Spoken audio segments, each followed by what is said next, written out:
Hello friends, this is Aradhana Singh. Study rain में आप सभी का स्वागत है। आज की इस वीडियो में हम डिस्कस करेंगे ईवीएस के शॉर्ट नोट्स जो कि हमारे इम्पॉर्टेंट है सीटेट के एग्ज़ाम के लिए। उन्हीं पॉइंट्स को हम डिस्कस करेंगे और ये पॉइंट्स हमें अपने क्वेश्चन के फॉर्म में एग्ज़ाम में देखने को मिलेंगे।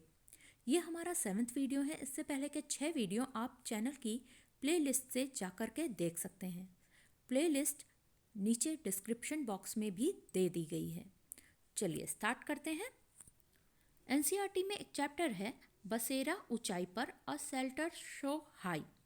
अब उसमें से हमारे काम के क्या पॉइंट्स हैं, चलिए देखते हैं। मुंबई भारत का सबसे क्राउडेड शहर है, सिटी है, भीड़ भाड़ वाला शहर है।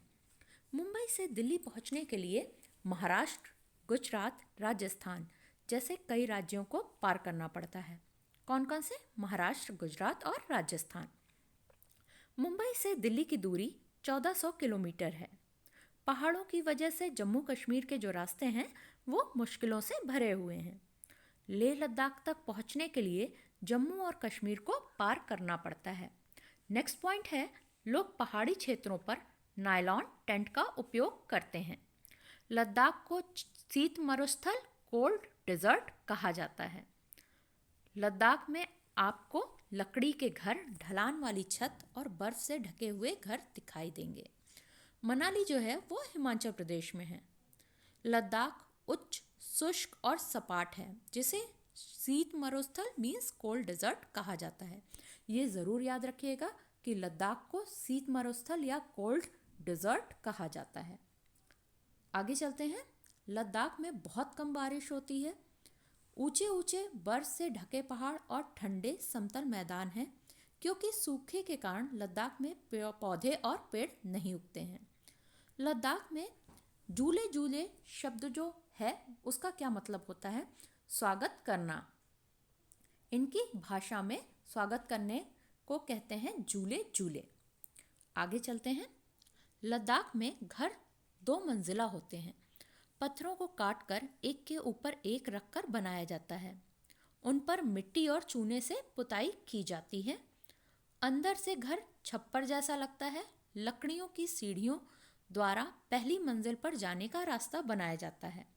ऊपर की मंजिल पर परिवार रहते हैं फ्रेंड्स, जबकि नीचे की जो मंजिल होती है उसमें जानवरों की रहने की जगह होती है, उनकी व्यवस्था की जाती है और जो ज़रूरत का सामान है वो इकट्ठा किया जाता है, मीन्स स्टोरेज की तरह ये उसको यूज़ भी करते हैं।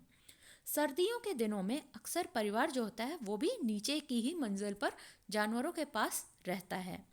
नीचे की मंजिल में कोई खिड़की नहीं होती है। छत को मजबूत बनाने के लिए पेड़ों के मोटे तने का उपयोग किया जाता है। नेक्स्ट है, लद्दाख में लाल मिर्च, नारंगी, कद्दू और सुनहरे पीले कॉर्न मीन्स मक्का पाए जाते हैं। आप पिक्चर में एक लद्दाख का घर देख सकते हैं। गर्मियों के मौसम के दौरान वे कई फलों और सब्जियों को सुखाते हैं। ये क्यों करते हैं ऐसा? जब उन्हें ताज़े फल और सब्जियां नहीं मिलती, मीन्स सर्दियों में वो इसे स्टोरेज के रूप में जो स्टोर किया होता है ये फल और सब्जियां, उसको ये यूज़ करते हैं। मोटी दीवार, लकड़ी का फर्श और लकड़ी की छत लद्दाख के लोगों को ठंड से बचाती है। लद्दाख में सकरी चट्टानें, पर्वतीय सड़कें हैं। कई जगहों पर तो सड़कें बिल्कुल भी नहीं हैं। चांगथांग लगभग 5000 मीटर की ऊंचाई पर है। यह मैदानी इलाका है और बिल्कुल सुनसान और पथरीला है। बहुत ऊंची जगह पर लोगों को सांस लेने में कठिनाई होती है, सिर दर्द और कमजोरी महसूस होती है। वहाँ पर कोई पेट्रोल पंप और मैकेनिक नहीं है। चांगपा पहाड़ों पर रहने वाली एक जनजाति है।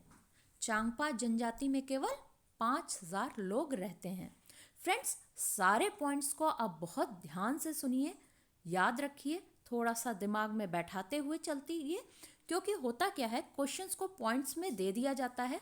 आपको उन पॉइंट्स को, कौन कौन से पॉइंट्स उस क्वेश्चन में सही हैं, उसको ढूंढ के अपना कभी कभी आंसर टिक करना पड़ता है। ऐसे कई क्वेश्चंस बन जाते हैं। चलिए आगे के पॉइंट्स देखते हैं। चांगपा जो होते हैं लोग, वो घुमंतु होते हैं, बहुत ज़्यादा ट्रैवल करते हैं, जो हमेशा एक ही जगह पर नहीं रहते। अपने भेड़ बकरियों के झुंड को लेकर पहाड़ों में हरे मैदानों की खोज में घूमते रहते हैं।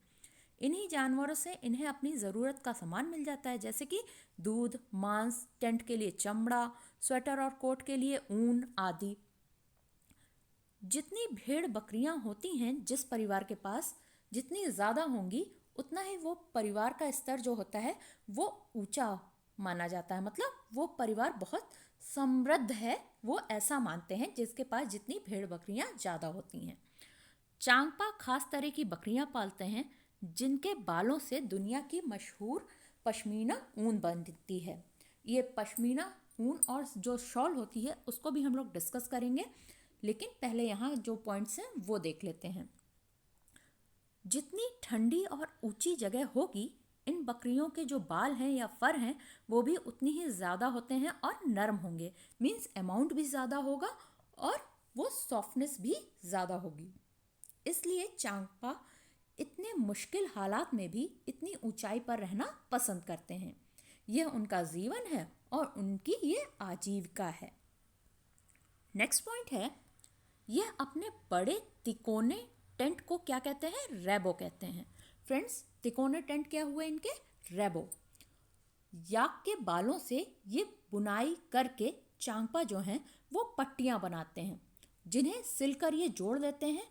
ये बहुत मजबूत होती हैं और गर्म भी होती हैं। इसी से इनका ये रैबो मीन्स टेंट बनता है।